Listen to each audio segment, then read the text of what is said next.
नमस्कार।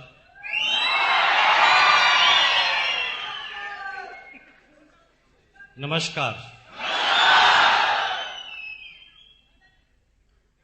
कैसे हैं आप? मैं पूछ रहा हूं कैसे हैं आप? झकास? बिंदास? Thank you. देखिए, सिर्फ इस पूरे हिंदुस्तान में जो पिछले 33 इयर्स से मैंने अपनी जिंदगी को जिया है, पिछले 6 साल और 4 महीने से आरसीएम बिजनेस को जिया है। ये तो सिर्फ आरसीएम के ही डिस्ट्रीब्यूटर हैं, वही रॉयल्टी अचीवर और टेक्निकल अचीवर है जिनसे पूछा जाता है कैसे हैं आप, तो बोलते हैं झकास, बिंदास, मजा आ रहा है, फाइन। लेकिन इस हॉल के बाहर चले जाइए, किसी भी आदमी को अचानक रोककर बोलना, इस कोल्हापुर में नहीं, हिंदुस्तान के एक एक स्टेट के रहने वाले एक एक व्यक्ति से 98% आदमियों से पूछना कि क्या हाल चाल है, तो इसका सही जवाब उसके पास नहीं है। जब उसे कहा जाता है कि क्या हाल चाल है, तो वो सिर्फ ऐसे हाथ हिलाता है, कोई नहीं बोलता कि मजा आ रहा है। सुना आपने कभी? कोई नहीं बोलता मजा आ रहा है। ठीक है, चल रहा है, कोई कहता गुजर रहा है, कोई कहता कट रही है, कोई ये नहीं बोलता मजा आ रहा है ना? देश का प्रधानमंत्री भी नहीं बोलता मजा आ रहा है, राष्ट्रपति भी बोलता नहीं मजा आ रहा है, सारे जितने भी मिनिस्टर हैं किसी ने भी नहीं बोला मजा आ रहा है, कलेक्टर भी नहीं बोलता मजा आ रहा है, एसपी भी बोलता नहीं है मजा आ रहा है, और चपरासी भी नहीं बोलता मजा आ रहा है, क्लर्क भी नहीं बोलता मजा आ रहा है, टीचर भी नहीं बोलता मजा आ रहा है, डॉक्टर, इंजीनियर, चार्टर्ड भी बोलता है मजा नहीं आ रहा, और इस हिंदुस्तान के किसानों को भी मजा नहीं आ रहा। लेकिन आरसीएम के डिस्ट्रीब्यूटर से पूछते हैं क्या हाल चाल है? आप गौर नहीं कर रहे हैं इस बात पर, ऐसा क्यों है? किसी से भी पूछ ले, राह चलते हुए किसी भी आदमी से पूछ ले कि क्या हाल चाल है, वो सही जवाब नहीं देगा। और यहां पर भी जो लोग जवाब नहीं दे रहे हैं, तो आप शकल देख लेना, वो आरसीएम के डिस्ट्रीब्यूटर नहीं होंगे।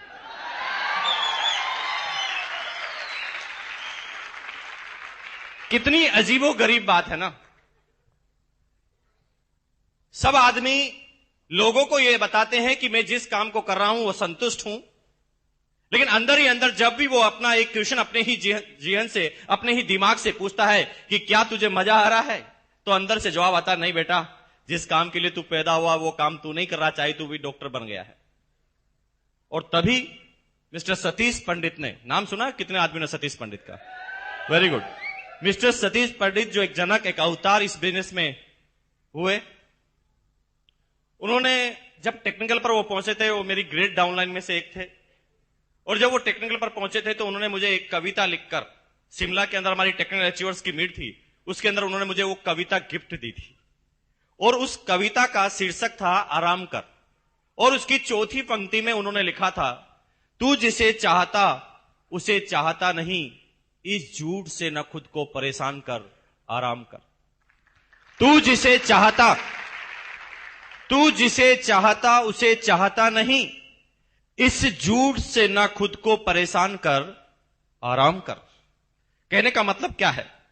यानी हम बाहर लोगों को यह बता रहे हैं कि हम सुखी हैं, हम डॉक्टर हैं इसलिए सुखी हैं, हम टीचर हैं, हम गवर्नमेंट सर्वेंट हैं इसलिए सुखी हैं, हम इंजीनियर, चार्टर्ड या कलेक्टर हैं इसलिए सुखी हैं। लेकिन अंदर ही अंदर वो हर इंसान जानता है कि जिस काम के लिए वो पैदा हुआ है वो काम वो नहीं कर रहा है। कोई भी आदमी किसी भी एक व्यक्ति में, किसी भी एक काम में संतुष्ट नहीं है। कलेक्टर भी संतुष्ट नहीं है, इस देश का प्रधानमंत्री भी संतुष्ट नहीं है, आम नागरिक भी संतुष्ट नहीं है, किसान भी संतुष्ट नहीं है, इंजीनियर, डॉक्टर, चार्टर्ड, टीचर, कोई भी एक वर्ग ऐसा नहीं है जो संतुष्ट हो। और हर वर्ग को ऐसा लगता है कि सामने वाला आदमी मेरे से ठीक है। इंजीनियर ये कहता है कि डॉक्टर की जिंदगी अच्छी होती है, डॉक्टर ये कहता है कि टीचर की जिंदगी अच्छी होती है, टीचर ये कहता है कि नेता की जिंदगी अच्छी होती है, नेता कहता है कि कलेक्टर की जिंदगी अच्छी होती है, कलेक्टर कहता है कि प्रधानमंत्री की जिंदगी अच्छी होती है, लेकिन सभी जानते हैं कि मेरी जिंदगी तो अच्छी नहीं है। कितनी अजीबोगरीब बात है, क्योंकि संतुष्टि एक ऐसा शब्द है जो एक इंसान को जब वो आम जीवन जीता है तो उसे किसी भी एक क्षेत्र में सारी संतुष्टि एक साथ नहीं मिलती। एक बहुत बड़ा बिजनेसमैन है कोल्हापुर का, माफ कीजिए, उसके पास पैसा है, पैसा तो उसके पास है। आज उसके पास 2 शोरूम है, वो 2 लाख रुपए पर मंथ कमाता है या 4 लाख रुपए पर मंथ कमाता है। लेकिन जब वो अपने काम को बढ़ाएगा, 2 से 4 शोरूम करेगा, तो पैसा कम हो जाएगा कि बढ़ जाएगा? पैसा बढ़ जाएगा उसका। ज्यादा काम करेगा, पैसा उसके पास बढ़ जाएगा। लेकिन दोस्तों, मेरी बात का जवाब देना, क्या पैसा बढ़ जाएगा तो टाइम भी उसके साथ बढ़ जाएगा? पैसा जो जो बढ़ता जाएगा, उसके टाइम की कमी उसको सताने लगेगी।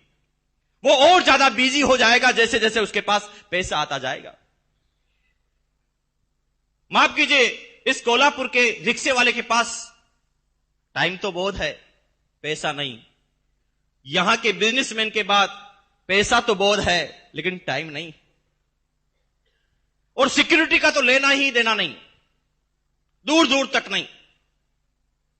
कोल्हापुर में उसका शोरूम है, जिस दिन कोल्हापुर में कर्फ्यू लगता है उसका शोरूम नहीं चलता। यस और नो?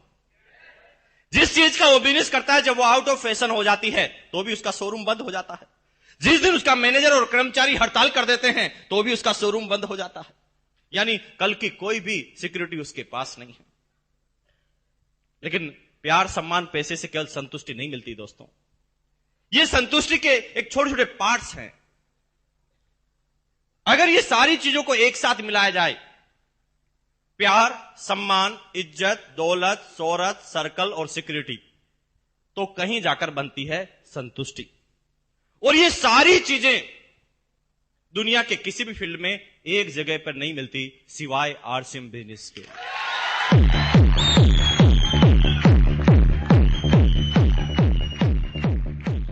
जब भी मैं कहीं किसी से पूछता था कि क्या हाल चाल है, कोई किसी का जवाब नहीं देता था। लेकिन आज ये लड़का जो आपके सामने खड़ा है, 244 रुपए से इस बिजनेस से सफर चालू किया था और आज 15.5 लाख रुपए से भी ज्यादा की इनकम इस बिजनेस से मेरे पास पर मंथ की आती है।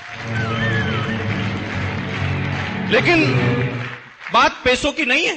मैं जानता हूं पैसा तो कोल्हापुर के कितने ही सेठ हैं जो मेरे से ज्यादा कमाते हैं। 6.25 साल पहले इस लड़के को जब एक स्कूटर खरीदना था ना, तो 4 आदमी से 1500 रुपए उधार लेने पड़े थे। मैं क्यों बोल रहा हूं ये सारी बातें? क्या फर्क पड़ सकता है आपके जीवन पर? यस, मैं आज उसी की तरफ इशारा करने के लिए आया हूं। माफ कीजिए, आपके कोल्हापुर में बहुत सारे व्यापारी होंगे जिनके पास जो पैसा मेरे पास आता है उससे कहीं गुना ज्यादा महीने का पैसा वो कमाते होंगे। आई नो वेरी वेल, मैं जानता हूं अच्छी तरह से। लेकिन उसके पास पैसा तो बहुत है, लेकिन क्या मेरी तरह उसके पास समय है? क्वेश्चन पूछना एक दिन उससे जाकर कि भैया, मुकेश कोठारी 3 महीने के लिए स्विट्जरलैंड घूमने जा रहा है, क्या आप उसके साथ चलना पसंद करेंगे? वो कहेगा मरने की फुर्सत नहीं है, कौन से घूमने की बात कर रहे हैं आप? क्या अजीबोगरीब इत्तिफाक है। उसके पास पैसा तो बहुत है, लेकिन टाइम उसके पास बिल्कुल नहीं। लेकिन मेरे पास पैसों के साथ साथ टाइम भी पैदा हुआ। शुरू के 3 साल मैं मानता हूं कि मेरे पास टाइम नहीं था, क्योंकि सतीश पंडित ने उसी कविता की 6ठी लाइन में लिखा था, इश्क मांगे कदम कदम कुर्बानियां, कुछ देर के लिए कुछ लज्जतें कुर्बान कर आराम कर।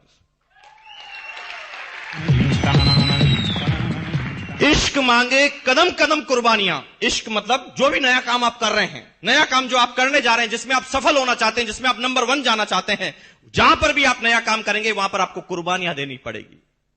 बिना कुर्बानियों के आप नंबर 1 तक नहीं जा सकते।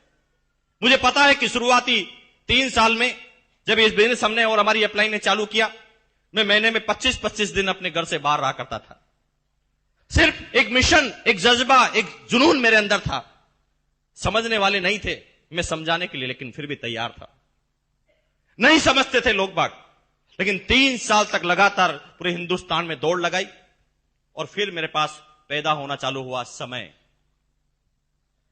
आज यहां का जो लाला है वो कहीं ज्यादा पैसा मेरे से कमाता होगा, लेकिन उसके पास 24 घंटे ही हैं, 24 आवर्स। लेकिन मेरे पास 24 घंटे थे। मैंने 2 डाउनलाइन बनाई, ए और बी। दोनों ने इस बिजनेस में 1-1 घंटा काम अपने लिए करना चालू कर दिया। तो वो काम मेरे लिए भी तो हो गया। तो 24 और 2 मेरे पास कितने घंटे हो गए? 26। उसके पास 24 ही थे। यहां के लाला के पास जिंदगी भर 24 ही घंटे रहेंगे, मेरे पास हो गए 26। और तब इस घंटों की गणित को मैंने समझा और काम करना चालू किया। आज हिंदुस्तान में 60 लाख से ज्यादा डिस्ट्रीब्यूटर मेरी डाउनलाइन में है। 60 लाख, 60 लाख। अब थोड़ा अंदाज लगाना दोस्तों, थोड़ी गणित लगाना। 60 लाख आदमी आरसीएम बिजनेस में 1 मिनट भी सोचे, करे नहीं। करना में तो आदमी का हार्ट अटैक हो जाएगा। मैं करने की बात नहीं कर रहा हूं, मैं काम की नहीं बात कर रहा हूं। अगर 60 लाख आदमी आरसीएम बिजनेस के बारे में एक दिन में 1 मिनट भी सोचे, तो मेरे पास एक दिन के 60 लाख मिनट हैं। क्या यहां के लाला के पास है? पूछना जाकर। नहीं है उसके पास। उसके पास टाइम की कमी है। जैसे जैसे वो अपने बिजनेस को बढ़ाता जाता है, टाइम उसके पास और कम होता जाता है। लेकिन मेरे पास उल्टा है। जो जो आरसीएम बिजनेस का टेक्निकल जो आगे बढ़ता जाता है, उसके पास टाइम भी और ज्यादा पैदा होता जाता है। टाइम भी और ज्यादा पैदा होता जाता है। लेकिन माफ कीजिए, टाइम और पैसा तो एक स्मगलर के पास भी हो सकता है, एक तस्कर के पास भी हो सकता है। एक समय में वो बहुत सारा पैसा कमाकर फ्री हो जाए। लेकिन माफ कीजिए, तीसरी जो बड़ी चीज है वो है सिक्योरिटी। उस स्मगलर को बार बार ये चीज सताती है कि कल मेरे बच्चों का क्या होगा। ये सुनो, उसे ये चिंता सताती है कि कल क्या होगा। इस हिंदुस्तान का एक एक नेता, एक एक प्रधानमंत्री, हर लोग परेशान हैं कि कल क्या होगा। और कल के लिए, कल को सुरक्षित करने के लिए वो ढेर सारा पैसा इकट्ठा कर लेते हैं, फिर भी उसकी सिक्योरिटी उसे नसीब नहीं होती।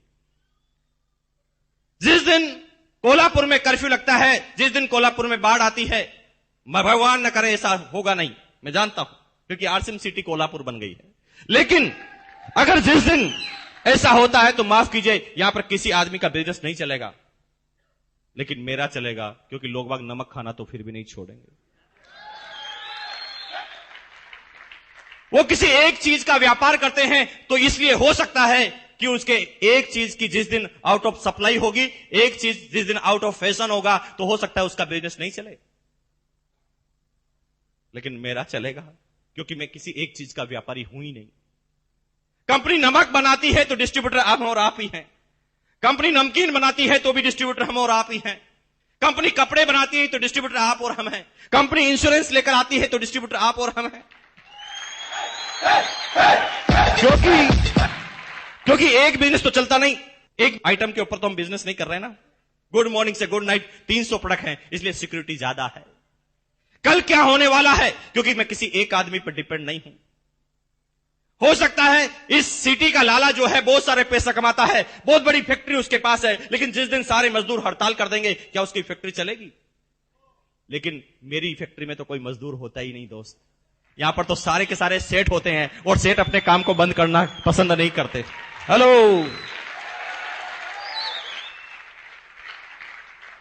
टाइम हो गया, पैसा हो गया, सिक्योरिटी हो गया, लेकिन टाइम, पैसे और सिक्योरिटी से क्या संतुष्टि मिल जाएगी? ना, नहीं मिल सकती।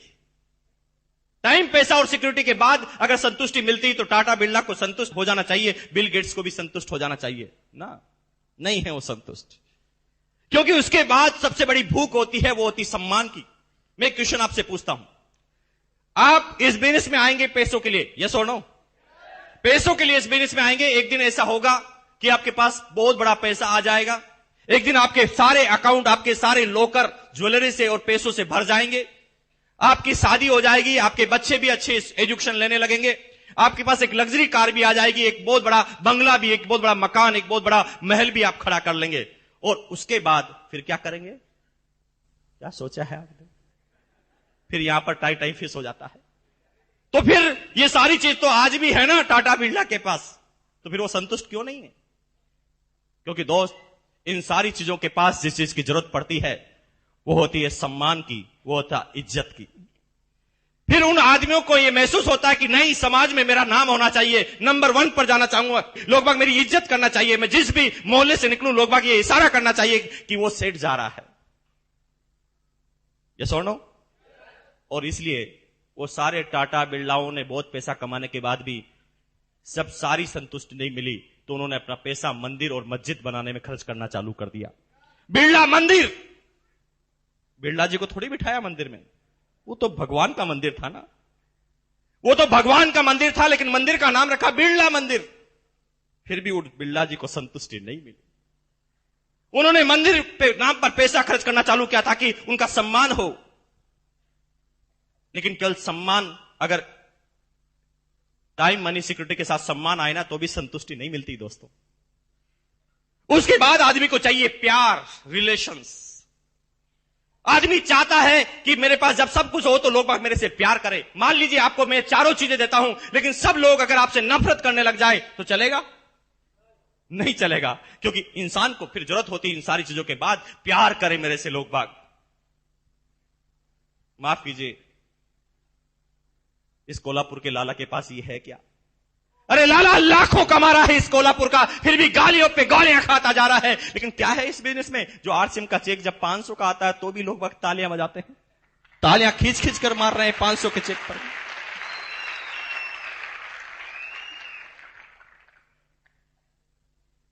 अरे कभी कभी तो समझ में नहीं आता कि रिएक्ट क्या करें।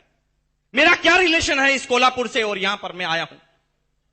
मेरे खानदान का कोई भी आदमी इस कोल्हापुर में पहले नहीं आया था, और नहीं मेरे पूरे समाज में कोई भी आदमी यहां पर पैदा हुआ था। फिर क्यों करते हैं आप मेरा सम्मान? क्यों देते हैं बुक्के? जब मैं सुबह आता हूं तो मुझे छुपना पड़ता है कि कहीं नजर नहीं पड़ जाए किसी की। लोग बाग प्यार के लिए उतावले रहते हैं, पता चल जाए तो ट्रेन को रोक दे। क्यों भाई इतना इज्जत? किसी नेता की भी तो नहीं करते इतने दिल से इज्जत।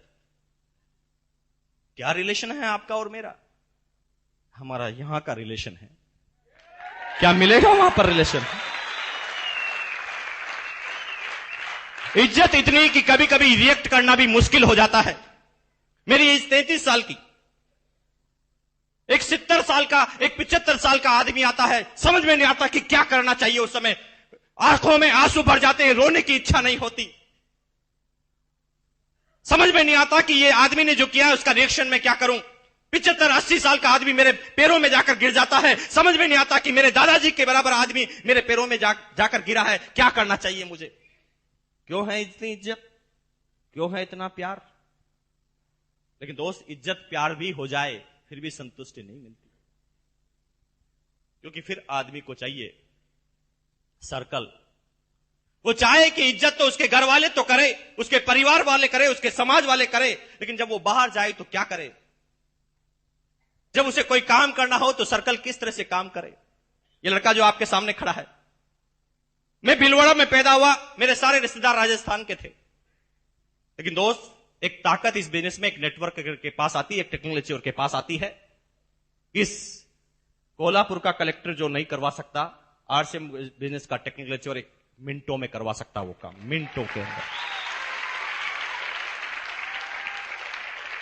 मैं अगर राव साहब या भरत सावंत साहब आपसे पूछता हूं कि अगर मैं कोई काम आपको बताऊं तो क्या आप मेरे काम को करने के लिए मना कर सकते हैं? क्यों? वो इसलिए क्योंकि यहां से जुड़ा हुआ है मामला। हेलो, अब क्योंकि वो काम मेरा पहला प्रेफरेंस से करेंगे, चाहे वो रात की 2 क्यों ना बजी हो, लेकिन वो इसलिए क्योंकि रात को 2 बजे मैं भी उनके लिए तैयार हूं। अब एक आदमी राजस्थान में रहता है, उसका सर्कल कहां कहां है? मैं एक छोटा सा एग्जांपल बताता हूं दोस्तों, वहां पर पैसा काम नहीं आता। आप समझना इस बात को, अगर अभी भी आप समझ पाए तो पूरी जिंदगी आपकी चेंज हो सकती है। आज के 4 साल पहले की, 3 साल पहले की बात है। मेरे एक दोस्त थे मिस्टर अरुण, जो भीलवाड़ा के रहने वाले थे, करोड़पति खानदान से बिलोंग करते थे। एक दिन कार में उनकी माताजी और पिताजी कहीं जा रहे थे, एक एक्सीडेंट हुआ। इतना तेज एक्सीडेंट हुआ कि बाहर तो स्क्रैच कम आए, लेकिन अंदर की चोटें बहुत आई। और इतनी तेज एक्सीडेंट हुआ कि यहां जो फेफड़ा था, उस फेफड़ों के अंदर पानी भर गया मदर के। भीलवाड़ा में बहुत ज्यादा मेडिकल की फैसिलिटी अच्छी नहीं होने की वजह से डॉक्टर को बताया गया। डॉक्टर ने ऊपर जहां जहां पर भी खरोचे आई वहां पर इलाज किया, लेकिन पूरे शरीर का चेकअप नहीं किया। मदर बार बार बोलती थी कि मेरे सीने में दर्द है। डॉक्टर बार बार कहता कि एक्सीडेंट हुआ है तो दर्द तो होगा ना। 15 दिन तक भी दर्द जारी रहा। जब डॉक्टर को बात समझ में नहीं आई तो उन्होंने रेफर किया। पड़ोस का एक जगह है, डिस्ट्रिक्ट है उदयपुर, नाम सुना आपने? उदयपुर में रेफर किया, वहां पर मेडिकल थोड़ी इंप्रूव है। तो वहां के डॉक्टर ने जब चेकअप किया तो इमीडिएट बताया चेकअप के बाद कि आपके फेफड़ों में पानी भर चुका है और इसको भरे हुए 15 दिन हो चुके हैं, अगर ये 4 दिन में ऑपरेशन नहीं होता है तो हम नहीं बचा पाएंगे इनको। दोस्त के फादर पैसे वाले थे, उन्होंने कहा ओके, कितना पैसा फेंकना है मैं फेंकने के लिए तैयार हूं, आप ऑपरेशन कीजिए। तो उन्होंने कहा नहीं दोस्त, हमारे इंडिया में ये टेक्नोलॉजी उपलब्ध नहीं है।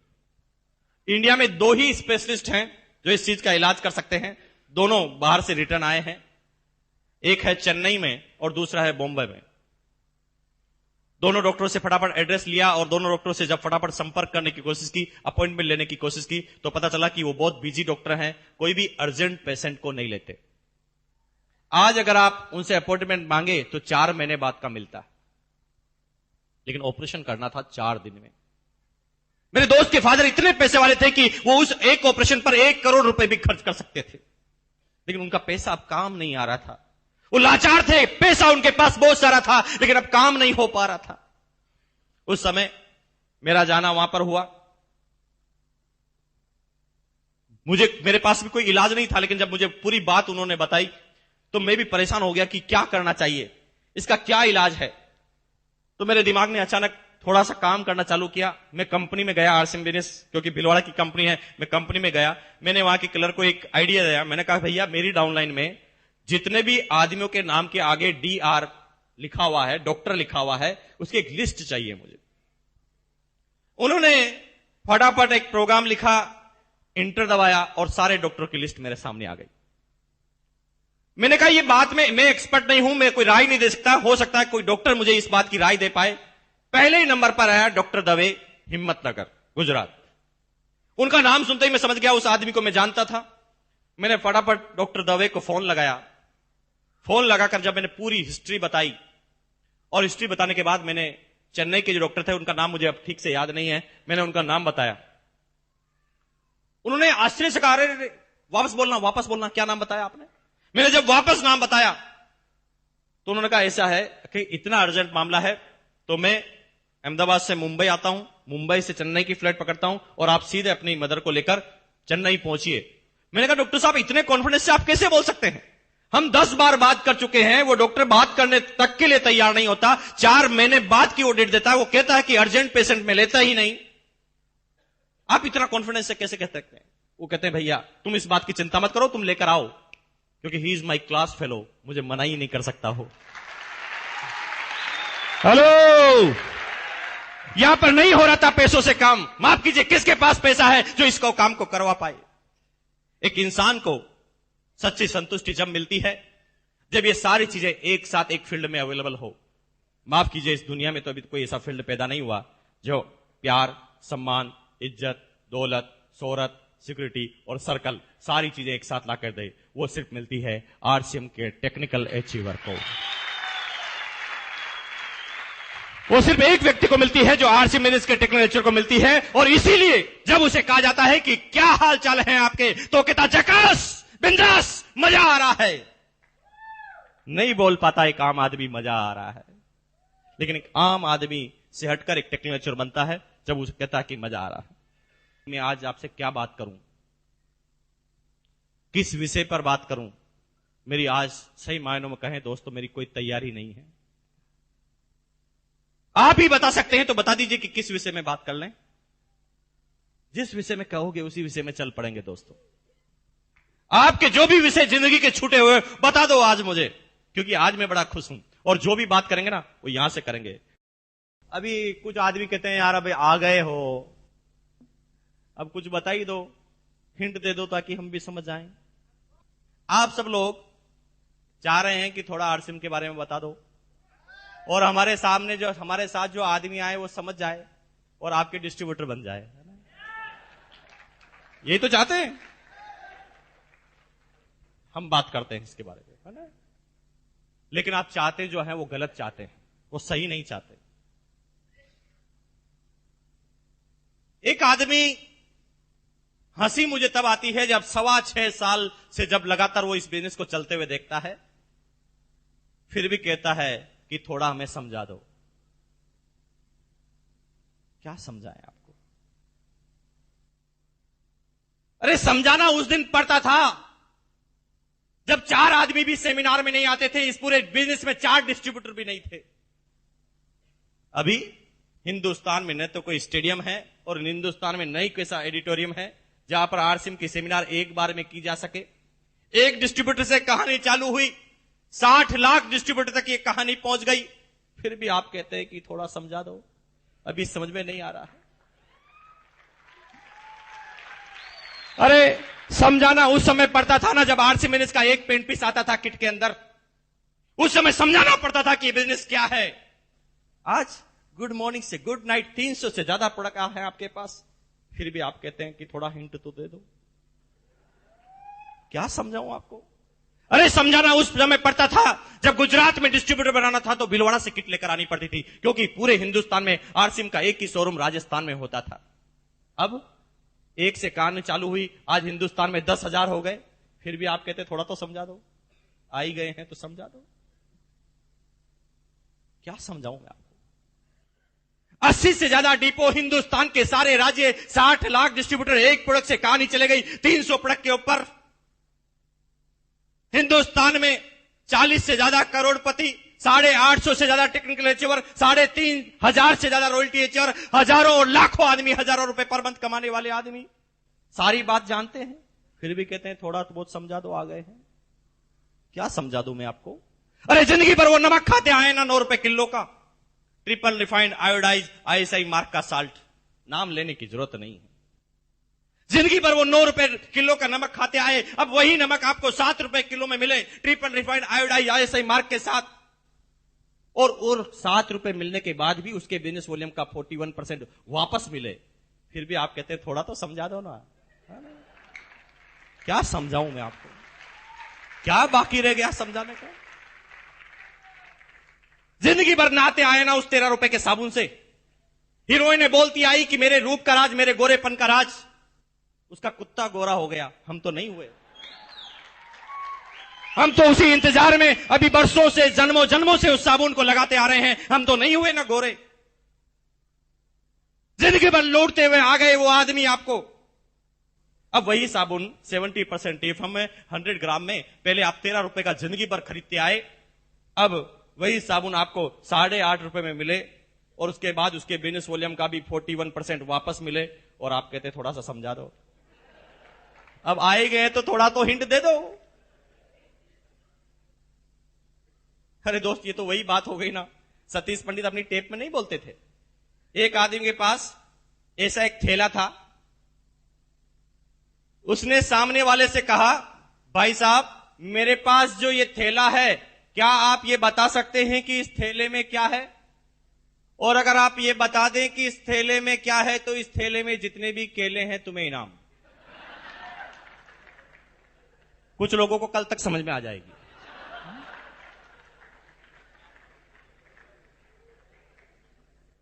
क्या आप बता सकते हैं दोस्त, मेरे पास जो ये थैला है इस थैले में क्या है?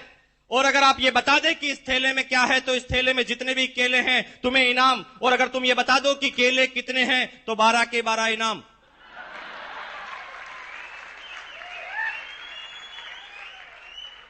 दोस्तों प्रॉब्लम यहां पर नहीं है, प्रॉब्लम इस जगह पर नहीं है, प्रॉब्लम इस जगह पर है कि कुछ लोग ये सारी बात सुनने के बाद भी ऐसे दिमाग लगाते हैं।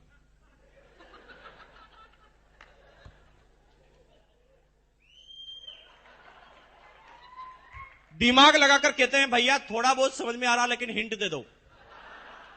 इसे कहते हैं गई भैंस पानी में। क्या हिंट दे दे आपको? सारी बात बताने के बाद भी कहते हैं आप हिंट दे दो। मेरी बात को अच्छी तरह समझ जाना दोस्तों। अगस्त 2000 में मैंने इस बिजनेस को चालू किया। 2001 में झालावाड़ राजस्थान के एक सेमिनार में मेरी एक टेप रिकॉर्ड की गई। उस टेप का नाम था मेहनत रंग लाई। अभी वो टेप मार्केट में अवेलेबल नहीं है क्योंकि उस समय मैं ढंग से बोलना भी नहीं आता था, लेकिन जो शुरुआती डिस्ट्रीब्यूटर हैं सब लोगों ने उस टेप को सुना होगा। और वो 2000 की टेप अभी भी अवेलेबल है कंपनी के रिकॉर्ड में और मेरे पास भी उसकी कॉपी है।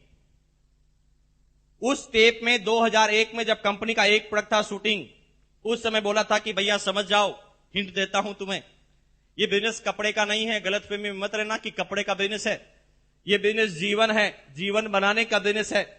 कल तुम अगर लगे रहोगे, कंपनी प्रोडक्ट लेती आएगी, जब आगे से आगे ये प्रोडक्ट बढ़ेंगे, तुम्हारी डाउनलाइन जब आसाम में भी जाएगी और आसाम में भी डाउनलाइन जब सुबह उठकर भगवान के सामने जाएगी और अगरबत्ती निकालकर बोलेगी ओम जय जगदीश हरे, तो आपके घर में आएंगे हरे हरे हरे हरे हरे हरे हरे हरे हरे हरे हरे। लेकिन 2001 में उन साथियों ने इस बात को नहीं सुना, लेकिन जिन जिन ने भी सुना वो सारे के सारे आज रूबी और स्टार रूबी हैं।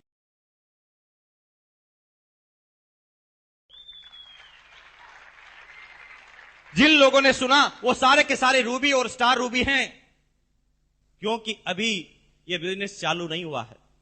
मैंने तरंग लाई सफलता के 5 सूत्र, आरसीएम ही क्यों, टेक्निकल अवाहत में, हर टेप में एक ही बात का मैंने बार बार उल्लेख किया था। आपने अगर सुनी हो तो मैंने उसके अंदर बार बार कहा था कि गलतफहमी में मत रहना कि ये बिजनेस चालू हो गया है। अभी ये बिजनेस चालू नहीं हुआ है, अभी तो 2007 दिसंबर में चालू होने का इसका सही वक्त आएगा। तो आप सोच रहे होंगे कि अभी क्या हो रहा है।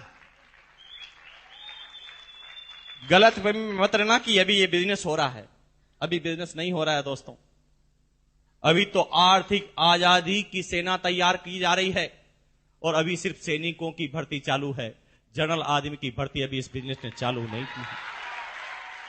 अभी तो ये कंपनी एफएमसीजी प्रोडक्ट की कंपनी है, फास्ट मूविंग कंज्यूमर गुड्स। ये भी कंपनी सिर्फ फास्ट मूविंग कंज्यूमर गुड्स की है। और एक आप बहुत आश्चर्यजनक आंकड़ा आपको बताऊं क्या? पूरी दुनिया के टर्नओवर की बात की जाए तो एफएमसीजी का टर्नओवर मात्र 10% का होता है, यानी 90% वाले क्षेत्र में तो अभी आरसीएम बिजनेस ने कदम भी नहीं रखा है।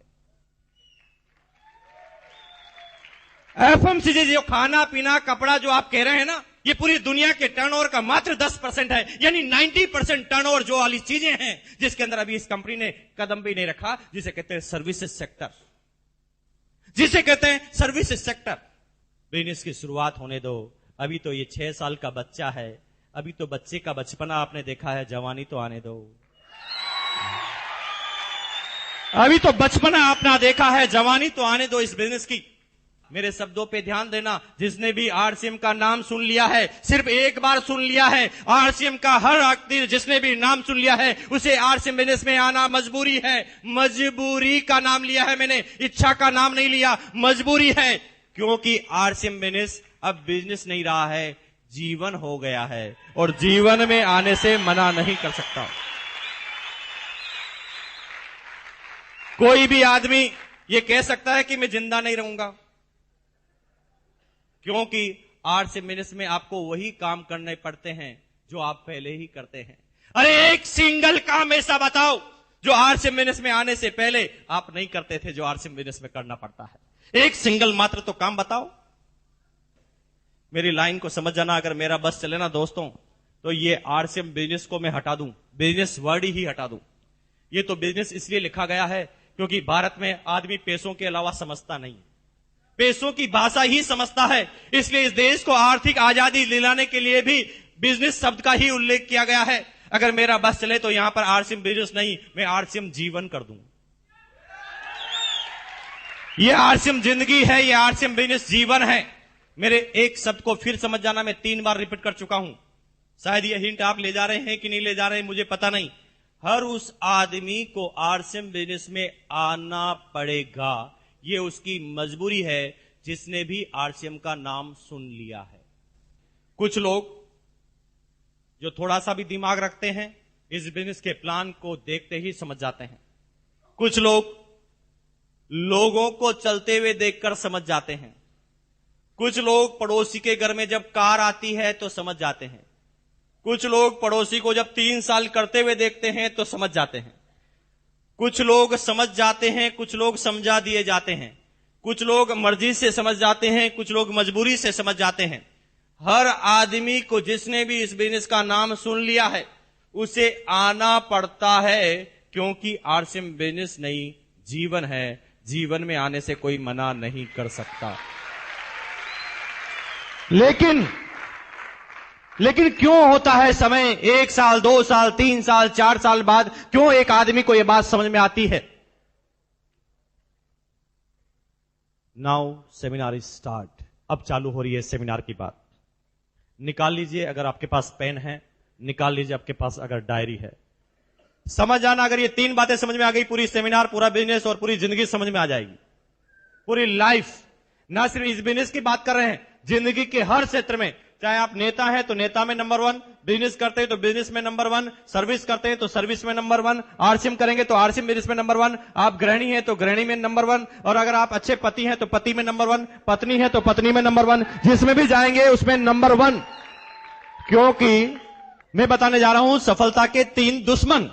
नंबर 1, पहला ईगो, घमंड। ईगो, घमंड। नंबर 2, शर्म, शेम। नंबर 3, शंका, डाउट। ईगो, शर्म, शंका। ईगो, मुझे पता है इस हॉल में आज बहुत सारे ऐसे आदमी हैं जो पहली बार आए होंगे, और इस हॉल में इतनी तालियां बजने के बाद भी वो ताली नहीं बजा रहे हैं। पता है क्यों? सफलता का पहला दुश्मन उनकी जिंदगी में आ गया है, जो 95% आदमियों की जिंदगी में आ जाता है, एकदम सही समय पर एंट्री लेता है, जिसे कहते हैं ईगो। पता है वो क्यों नहीं बजा रहा है? जानते हैं कि उसे अच्छा लग रहा है, उसे मजा आ रहा है, फिर भी वो ताली इसलिए नहीं बजा रहा है क्योंकि उसे जबरदस्ती पहली बार किडनैप करके लाया गया है। वो आना नहीं चाहता था, वो आने से पहले ही घर पर बार बार बोल रहा था, मुझे मत ले जा, मैं समझूंगा ही नहीं, मुझे समझना ही नहीं, मुझे करना ही नहीं, मुझे मत ले जा भैया, मैं नहीं समझूंगा। अब क्योंकि उसे समझ में भी आ रहा है, फिर भी वो ताली नहीं बजा रहा है, क्योंकि पड़ोसी नहीं देख ले कहीं मैं समझ गया, है ना। अब उसके अंदर ईगो आ गया कि कहीं अब मैं समझ जाऊंगा तो लोग क्या कहेंगे, समझ गया। क्योंकि घर पे तो कह रहा था नहीं समझूंगा, और अभी समझ जाऊंगा तो मेरी इंसल्ट हो जाएगी, और इसे कहते हैं ईगो। ये होते हैं अदृश्य, और जब ईगो आदमी के जीवन में आता है तो आपके सामने से अपॉर्चुनिटी निकलती है, वो डांस करते हुए निकलती है, और आप देखते ही रह जाते हैं, कुछ भी नहीं कर पाते। ईगो एक ऐसी चीज है जिससे नजर तो नहीं आती, लेकिन जीवन में उसका एक बहुत बड़ा असर आ जाता है। बहुत सारे आदमी को जब ये बिजनेस प्लान आप बताने की शुरुआत करते हैं, बहुत सारे आदमी शुरुआत से पहले ही आपको रोक देते हैं। आई नो वेरी वेल, मैं जानता हूं। जो ही आप बैग निकालते हो, कहते नहीं काटना, नहीं आता, ऐसा बहुत सारे आते जाते, सुनेंगे नहीं आपकी बात। एक दिन एक आदमी मुझे भी मिल गया। जब ईगो आता है तो आदमी दूसरे वाले आदमी को नीचा गिराने की कोशिश करता है। जब ईगो आता है तो वो जिंदगी में सारे जो भावनाएं, उसके प्लस पॉइंट, उसके माइनस पॉइंट, सबको डब्बे में डाल देता है और सामने वाले आदमी को गिराने की कोशिश करता है कि कैसे भी ये आदमी मेरे से आज जीतना नहीं चाहिए। एक आदमी को जब मैंने प्लान बताना चालू किया तो उसने 15 मिनट तक तो मेरी बात ही सुनना चालू नहीं किया। उसने बक बक बक बक बक बक, मैं एक शब्द बोलूं वो 10 बोले। मैंने कहा भैया तू खाली हो जा पहले। जब वो खाली हुआ तो मैंने कहा मेरी बात भी 2 मिनट सुन ले, तेरी 10 मिनट सुनी। तो मैंने जब ऐसा कहा तो उसने कहा ठीक है सुनाओ। जब मैंने सुनाना चालू किया और मैंने बार बार उनसे क्वेश्चन पूछे तो उस हर क्वेश्चन का आंसर यस यस यस वो करता गया, और कुछ समय बाद उसे ये बिजनेस प्लान समझ में आ गया। मैं जानता हूं कि उसे ये बिजनेस प्लान समझ में आ गया, लेकिन आ गया ईगो, क्योंकि पहले उसने मना कर दिया। अब क्योंकि पहले उसने मना कर दिया तो अब उसके समझना ईगो सामने आया। अब वो मुझे गिराने के लिए, अब मुझे वो नीचा दिखाने के लिए कुछ भी करने के लिए तैयार था। उसने कहा भैया ठीक है, मान लिया कि आपकी कंपनी अच्छी है, बढ़िया है, इनकम आती है, सब कुछ अच्छा है, लेकिन आपके साबुन पर आईएसआई मार्क क्यों नहीं है? मैंने कहा भैया माफी दे दो, गलती हो गई, लगवा देंगे। और क्या बोलता मैंने कहा भैया माफी दे दो, गलती हो गई, लगवा देंगे, कल कंपनी से बोल देंगे, कल छाप लगा देगी। लेकिन आप मुझे बताओ ना कि आप कौन से आईएसआई मार्क के साबुन से नहाते हो? वो कहता लक्स। मैंने कहा लक्स पे तो नहीं आता। वो कहता हमाम। मैंने कहा हमाम पे भी नहीं आता। वो कहता किसी पे तो आता होगा। मैंने कहा चुप, जब तू नहाता नहीं है तो तुझे क्या फर्क पड़ता है?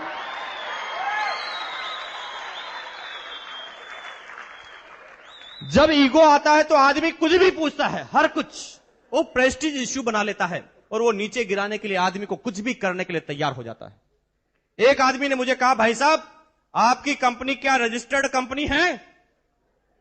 मैंने कहा भैया किसमें करवाएं? भाई किसमें रजिस्टर्ड करवाएं तू ही बता दे।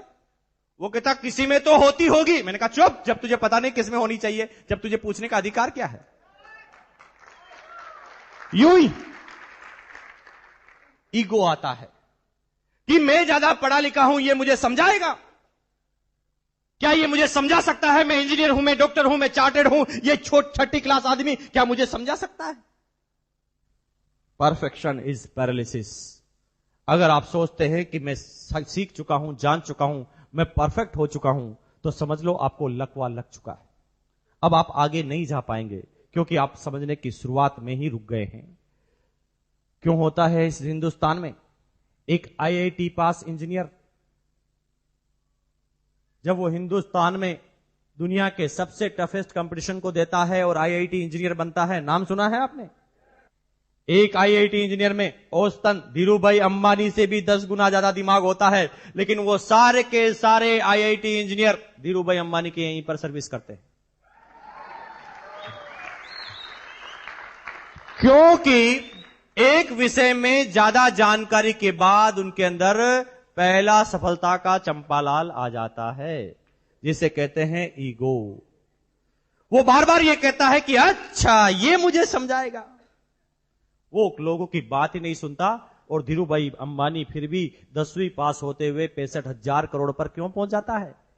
क्योंकि वो रोज कहता है मुझे कुछ नहीं आता, मुझे बताओ ना, मुझे कुछ नहीं आता, मुझे कुछ नहीं आता, मुझे बताओ, मुझे कुछ नहीं आता, मुझे बताओ, मुझे कुछ नहीं आता, मुझे बताओ, मुझे कुछ नहीं आता, मुझे बताओ, मुझे कुछ नहीं आता, मुझे सिखाओ, कुछ नहीं आता, मुझे बताओ, मुझे कुछ नहीं आता, मुझे बताओ, मुझे कुछ नहीं आता, मुझे बताओ, मुझे कुछ नहीं आता, मुझे बताओ, मुझे कुछ नहीं आता, मुझे बताओ, मुझे कुछ नहीं आता, मुझे बताओ, मुझे कुछ नहीं आता, मुझे बताओ, मुझे कुछ नहीं आता, मुझे बताओ। सीखता जाता है, सीखता जाता है, सीखता जाता है, सीखता जाता है, सीखता जाता है, सीखता जाता है, सीखता जाता है, सीखता जाता है, सीखता जाता है, सीखता जाता है, सीखता जाता है, सीखता जाता है, सीखता जाता है। Number 1 in the India 65,000 crore का साम्राज्य खड़ा कर देता है, क्योंकि वो कहता है कि मुझे कुछ नहीं आता। लेकिन आप, अच्छा ये मुझे समझाएगा, मुझे तो पहले ही पता है, मैं तो पहले ही जानता हूं, MBA मुझे बहुत आता है मुझे पहले ही पता है, मुझे पहले ही जानकारी है, और इसलिए हमारी जानकारी एक दायरे में सिमट जाती है और हम जिंदगी में आगे नहीं बढ़ पाते, एक जगह जाकर टिक जाते हैं। और तभी वो 10वीं पास धीरूभाई अंबानी अपने दिमाग को थोड़ा सा चलाता है, क्योंकि वो समझ जाता है कि ये जो आदमी इंटेलिजेंट है, अगर ये मेरे साथ काम करेगा तो एक झटके में मेरे से 10 गुना आगे निकल जाएगा, क्योंकि मेरे से ज्यादा 10 गुना दिमाग इसके पास है। और इस कमजोरी को जब समझता है, ईगो को, तो जो ही वो कुछ करने की सोचता है उसे 4 लाख रुपए का इंक्रीमेंट देता है। वो आदमी डर जाता है, दूसरी जगह चालू करूंगा तो 0 से काम करना पड़ेगा और यहां पर तो सीधे 25 लाख मिलते हैं। और जिंदगी भर वो धीरूभाई अंबानी के यहां पर ही सर्विस करता जाता है, उसी कंपनी में डायरेक्टर और प्रेसिडेंट बनता जाता है। लेकिन वो धीरूभाई अंबानी कभी नहीं बन पाता, क्योंकि वो बार बार कहता है कि मुझे समझाएगा, वो समझने की कोशिश ही नहीं करता। अगर आप समझना चाहें ना दोस्तों, मेरे शब्दों को समझना, अगर आप समझना चाहें तो नाली में पड़ा हुआ शराबी, 4 साल का बच्चा और दुनिया का सबसे बड़ा पागल भी आपको समझा सकता है। और अगर आप समझना नहीं चाहें तो ऑक्सफोर्ड यूनिवर्सिटी का प्रोफेसर भी आकर आपको कुछ नहीं समझा सकता। आज मुझे वो समय याद है, आज के 4 साल पहले की बात है। मेरी उस समय 3 साल की गुड़िया ने मुझे टूथब्रश करना सिखाया। कितनी अजीब गरीब बात है। तो क्या मुझे 32 साल से टूथब्रश करना नहीं आता था? मैं गर्व से बोलता हूं कि मुझे नहीं आता था।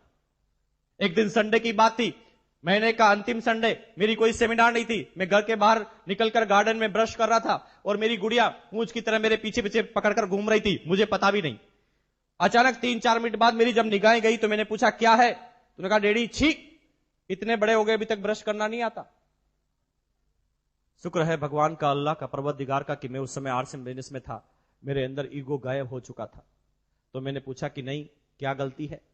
अगर मैं आरसीएम नहीं करता तो उस बच्चे के एक चपाटा मारता और कहता, अच्छा तू समझाएगी मुझे।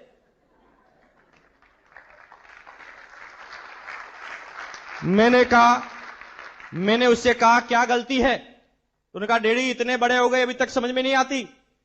हमारी मैम ने बताया है कि आपके दांतों की, आपकी टीथ की जो लाइन है वो तो स्ट्रेट है और आप ब्रश को यूं घुमा रहे हैं। हमारी मैम ने बताया कि ऐसे बोलो, zig zag zig zag zig zag zig zag zig zag. Mukesh Kothari ने एक ही चाटा अपनी गर्दन पर लगाया कि बेवकूफ हो गया, 32 साल से ब्रश करना नहीं आता, 4 साल के बच्चे ने तुझे सिखा दिया। गलतफहमी में मत रहना दोस्तों। सीखना चाहें तो 2 साल का बच्चा, 4 साल का बच्चा नाली में पड़ा हुआ शराबी और दुनिया का सबसे बड़ा पागल भी समझा सकता है। और नहीं समझना चाहे ना दोस्त, और ठान ले कि मैं समझूंगा ही नहीं, तो कोई नहीं समझा सकता, चाहे दुनिया का सबसे बड़ा प्रोफेसर भी आकर आपको कुछ समझाए, नहीं समझ में आएगा। ईगो, अगर जिंदगी में कामयाब होना चाहते हैं तो आज ईगो को यहां पर रख के जाना। मैं ये नहीं कहता कि आज से बिजनेस करना, मैं ये नहीं कहता कि इस बिजनेस का काम करना। अगर आप टीचर हैं तो टीचर में ईगो को त्याग देना, अगर आप बिजनेसमैन हैं तो बिजनेस में ईगो को त्याग देना, आप पति हैं तो पति का ईगो त्याग देना, अगर आप पत्नी हैं तो ईगो को त्याग देना, अगर आप बिजनेसमैन हैं तो ईगो को त्याग देना, आप दुनिया के किसी भी क्षेत्र में है ईगो को त्याग देना। क्योंकि जब ईगो आता है तो अदृश्य आता है, आपके सामने डांस करता हुआ निकलता है और आपके सामने अपॉर्चुनिटी चले जाती है साइड में, और फिर आपकी जिंदगी में आता है काश ये जमीन 5 रुपए गज में मिल रही थी, ले लेता तो करोड़पति होता, किसी ने रोका ले लेते, जिसने ली वो तो करोड़पति हो गया है। नंबर 2, शर्म, अपने काम में शर्म। और कहते हैं ना दोस्त, जब किसी इंसान को अपने ही काम में शर्म आना चालू हो जाती है ना, तो समझ लो ये दुनिया का सबसे बड़ा दूसरा नंबर का दुश्मन है। जो भी आदमी अपने काम से शर्म करते हैं वो कहीं पर नहीं जाते, क्योंकि कामयाबी का पहला ही मंत्र है, वो है जब तक दुनिया ये नहीं कह दे कि बंदा ये बिंदास है, तब तक आप कामयाब नहीं होंगे, चाहे आप किसी भी क्षेत्र में हैं। जब लोग बाग ये कहने लग जाए कि बंदा ये बिंदास है, अपने काम से जो शर्म नहीं आती, तो आप भी कामयाब हो जाएंगे। 95% आदमियों को काम करने से पहले शर्म आती। मैं डॉक्टर हूं, लोग क्या कहेंगे, 8 रुपए का साबुन बेच रहा है।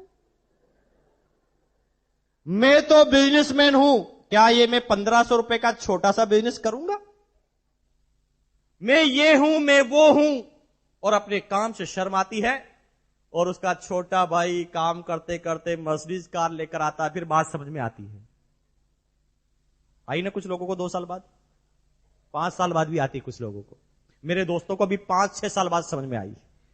वो कहते मैं दुश्मन हूं, तूने मुझे पहले क्यों नहीं बताया? शर्म, काम से शर्म। और दोस्तों, जब किसी इंसान को अपने ही काम से शर्म आती है ना, फिर वो कहीं नहीं जा सकता। कहते हैं, किसी विद्वान ने भी कहा है, अगर आप चाहते हैं 5 मिनट की खुशी प्राप्त करना तो एक झपकी ले लो। अगर आप चाहते हैं कि 3 घंटे की खुशी लेना तो एक फिल्म देखने चले जाओ। अगर आप चाहते हैं 1 दिन की खुशी प्राप्त करना तो पिकनिक पर चले जाओ। अगर आप चाहते हैं 7 दिन की खुशी प्राप्त करना तो हनीमून पर चले जाओ। अगर आप चाहते हैं कि 3 महीने की खुशी लेना तो शादी कर लो। अगर आप चाहते हैं कि 1 साल की खुशी, 2 साल की खुशी मिले तो खूब सारा पैसा कमा लो। लेकिन अगर आप चाहते हैं कि जिंदगी भर खुशी चाहिए तो अपने काम से प्यार कर लो। अपने काम से अगर आपको प्यार हो गया तो किसी खुशी की तलाश में आपको नहीं जाना पड़ेगा। अगर आप अपने काम से प्यार कर लेते हैं तो कभी आपको किसी खुशी की तलाश में नहीं जाना पड़ेगा। दोस्त, जो भी शर्म को त्यागा है वो सब नंबर 1 पर गए हैं, लेकिन 98% आदमी नहीं त्याग पाते अपनी शर्म को। धीरू भाई अंबानी को अपने जीवन की शुरुआत पेट्रोल पंप पर सर्विस करते हुए शर्म नहीं आई। कर डाली उसने पेट्रोल पंप पर सर्विस, भर डाला पेट्रोल और बना दी दुनिया की सबसे बड़ी रिफाइनरी। अमिताभ बच्चन को लावारिस फिल्म की शूटिंग में अचानक डायरेक्टर ने बोला कि भैया लड़की के कपड़े पहन के डांस करना पड़ेगा इस डांस में। बंदा वो बिंदास था, फटाफट लड़की के कपड़े पहने और गा दिया मेरे अंगने में सुपर डुपर हिट। वो अपने काम से प्यार करता था, अपने काम से प्यार करने की वजह से वो क्षेत्र में वो नंबर 1 पर गया। तभी राव साहब बार बार बोलते हैं,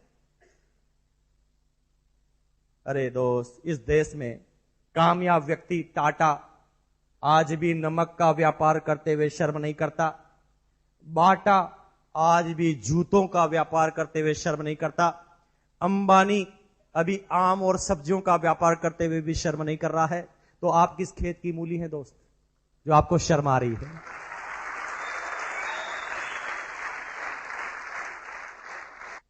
तीसरा है शंका, डाउट।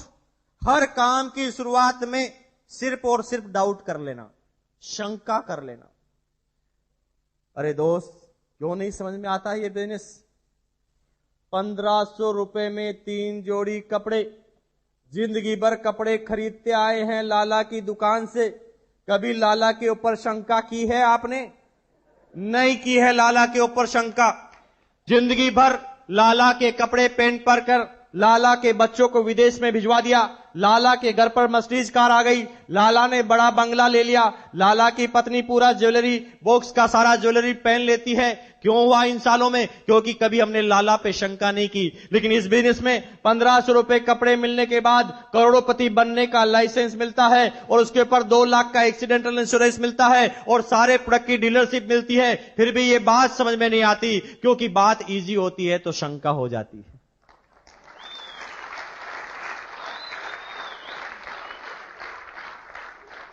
एक बहुत बड़ी बात बता रहा हूं दोस्तों, मैं यहां पर राजस्थान का राजस्थानी बनकर बात नहीं कर रहा हूं, मैं हिंदुस्तान का हिंदुस्तानी बनकर बात नहीं कर रहा हूं, मैं किसी जाति धर्म का बात नहीं कर रहा हूं, मैं आरसीएम की वजह से यहां पर बात नहीं कर रहा हूं। मैं जो बात कर रहा हूं एक सच्चा आदमी बनकर बात कर रहा हूं, मेरी बात को समझना। राजस्थान के व्यापारी को पूरे हिंदुस्तान में क्या कहा जाता है पता है आपको? मारवाड़ी। और मारवाड़ी का ब्रांड इमेज बताऊं मैं आपको? कंजूस मक्की चूस। आज भी हर फिल्म में उसी मारवाड़ी को बताया जाता है जिसने टोपी पहनी है, वो राजस्थानी भाषा में बात करता है, उसके रोल को केस में बताया जाता है कंजूस मक्की चूस। अभी तो आप हंस लिए, आगे सुनो। उसे कहा जाता है कंजूस मक्की चूस। जिस आदमी को कहा जाता है कंजूस मक्की चूस, आज पूरे हिंदुस्तान की अर्थव्यवस्था की बात करें ना तो 50% से ज्यादा अर्थव्यवस्था सिर्फ मारवाड़ियों के हाथ में है। बिरला, बांगड़, बजाज, जेके, सिंगानिया, मित्तल, जिस भी ग्रुप का नाम आप ले लेंगे वो राजस्थानी होगा। क्यों?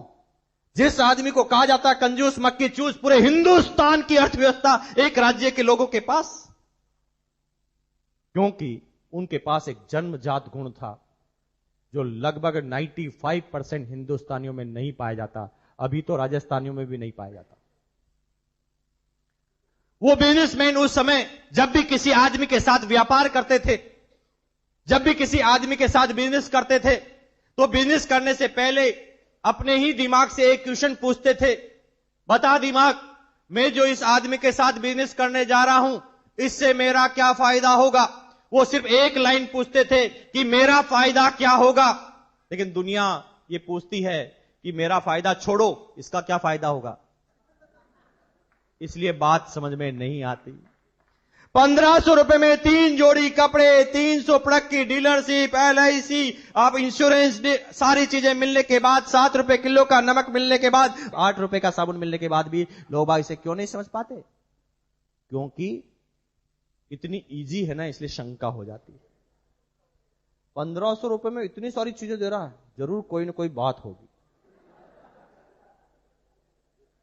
इसलिए बात समझ में नहीं आती।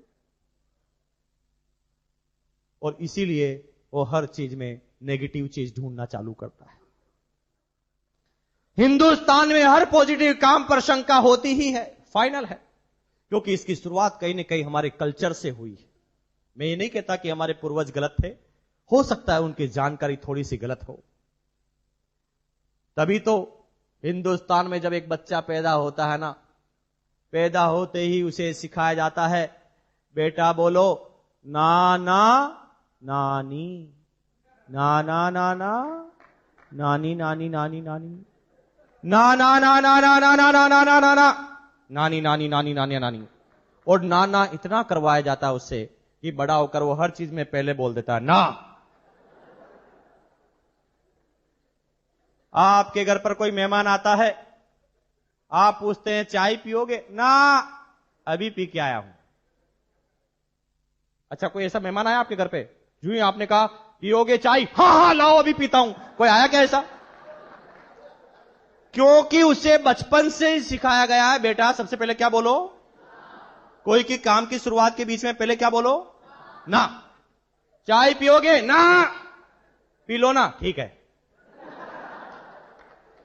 खाना खाओगे? ना, अभी खा के आया हूं। शकल से लग रहा 3 दिन से भूखा है, फिर भी यही बोलेगा अभी खा के आया हूं। फिर ज्यादा बोलो खा लो ना, ठीक है। खाना चालू करेगा और खाएगा तो आपसे 3 गुना खा जाएगा, लेकिन पहले क्या बोलेगा? क्योंकि उसे कहा गया बेटा हर काम के बीच में बोलो ना। और तभी 1500 रुपए में 3 जोड़ी कपड़े, 300 प्रोडक्ट की डीलरशिप, आने वाले समय में सारे प्रोडक्ट की डीलरशिप की गारंटी, एक्सीडेंटल इंश्योरेंस फ्री में, और आपको अकाउंट में मिलता है फ्री में, 0 बैलेंस में अकाउंट, और सारी जानकारी सारे प्रोडक्ट मिलने के बाद भी कोई आदमी आपको बताता आरसीएम करोगे? ना, सब लूट गए हैं, बर्बाद हो गए हैं, ये हो गए हैं, नहीं कर सकता। ज्यादा बोलोगे तो कर लेगा, क्योंकि हर ना अंतिम ना नहीं होती। अरे छोटे से बच्चे से पूछ लो, इतना छोटा सा बच्चा भी समझ जाता, हम इतने बड़े हैं फिर भी नहीं समझते। बेटा बताओ, एक है हां, एक है ना, क्या है? हाँ और ना। और ना। और ना अगर मर गया तो क्या बचेगा? हाँ। यही तो बताने आया हूं भैया। थैंक यू, बैठो। देखिए, इतना छोटा सा बच्चे ने बता दिया कि ना के बाद क्या बचा, लेकिन आप एक बार सुनते हैं परेशान होता, कोई बनता ही नहीं। अरे बेचारा बचपन से उसे सिखाया गया, पहली बार में क्या बोलो? आप क्यों परेशान हो रहे हैं? वो बोलेगा ना, आपने भी तो पहली बार में ना बोला था। आप इंतजार करें उसके हां का, आप बात करें उससे आगे, क्योंकि बात इतनी पॉजिटिव है ना भैया, इसलिए तो शंका होती है कि 1500 रुपए में जीवन, 1500 रुपए में जीवन बना देता है, विश्वास नहीं होता, इसलिए शंका होती है। अगर अभी भी मेरी बात को नहीं समझ में आ रहे हैं ना, तो कितने आदमी शादीशुदा है, हाथ खड़ा कर दो। क्यों, दूसरी शादी करने का मूड है क्या? हाथ खड़ा करो ना, अगर हो गई तो खड़ा कीजिए। वेरी गुड, हाथ नीचे रखिए। आप सब लोग शादीशुदा है, और जो लोग आज अपनी पत्नी को यहां पर नहीं लेकर आए हैं, जो आदमी अपनी पत्नी को आज यहां पर नहीं लेकर आए हैं, यहां से घर पे जाना, घर पे जाते ही अपनी पत्नी को सामने बिठाना और मुस्कुराकर बोलना आई लव यू। आपके ऊपर ही शंका हो जाएगी। आपकी पत्नी ये पता लगाएगी कि आज इनका पता लगाओ कि कहां गए थे। ऐसा पॉजिटिव शब्द कैसे बोलते हैं? क्योंकि शब्द पॉजिटिव है, इसलिए शंका जायज है। समझ रहे मेरी बात को? क्योंकि आदमी को शंका तब होती है जब उसे ज्यादा मिलता है। मुझे पता है, आज के 3 साल पहले मैं स्लीपर क्लास में सफर करता था, और मैं स्लीपर क्लास में सफर इसलिए करता था क्योंकि मेरी और ग्रोइंग स्टेज थी, और मुझे पता था कि मेरे जैसे आदमी स्लीपर क्लास में ही मिल सकते हैं ट्रेन के अंदर। तो मैं 3 साल पहले की बात है, स्लीपर क्लास में विंडो के नजदीक बैठा हुआ था, एक भिखारी किसी स्टेशन पर आया। देखिए, हिंदुस्तान का भिखारी ऊपर नहीं चढ़ता, नीचे की तरफ गिरता जाता है। मुझे क्या बोलता है पता है? आते ही, सर प्लीज, सर प्लीज 1 रुपया देंगे? मैं उसकी तरफ देख के मुस्कुराया। उसने कहा 8 आने तो दे दे। अब वो औकात में भी गिरता जा रहा है, पैसे में भी गिरता जा रहा है। जब मैं उसकी तरफ देख के और मुस्कुराया तो उसने कहा 54 की भी औकात नहीं क्या तेरी? मैंने कहा यार अजीब मामला है, गिरता ही जा रहा है, गिरता ही जा रहा, कोई हद ही नहीं। मैंने अचानक जेब में हाथ डाला, 500 का नोट निकाला, मैंने कहा ले, वो भाग गया। उसने कहा इसका क्या फायदा है? अरे तेरे को 500 से मतलब है कि मेरे फायदे से मतलब है? और 90% आदमियों को यह बात इसलिए नहीं समझ में आती कि इसका क्या फायदा है, और इसलिए बिजनेस समझ में नहीं आता। और यह सफलता के जब 3 दुश्मन किसी की जिंदगी में आते हैं,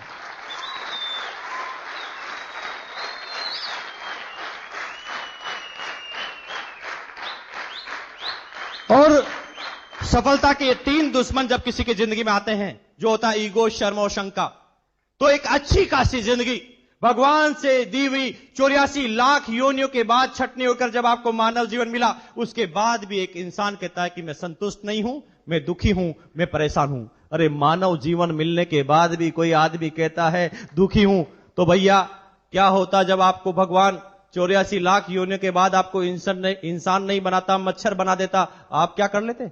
आपके हाथ में क्या था? कोई भी आदमी पकड़कर मसल कर फेंक सकता था। उसने इंसान के रूप में आपको पैदा किया। अरे वो भगवान चाहता था ना तो आपके 4 टांगे भी लगा सकता था, लेकिन उसने 2 ही टांगे लगाई, ऊपर दिमाग लगाया। और इतनी सारी बात मिलने के बाद भी आप कहते हैं मैं बदनसीब हूं। बदनसीब नहीं है दोस्त। अगर ये सारी बातें भी अगर आपको समझ में नहीं आती तो यहां पर आपकी किस्मत का लेना देना नहीं है, आपका दिमाग खराब है बस।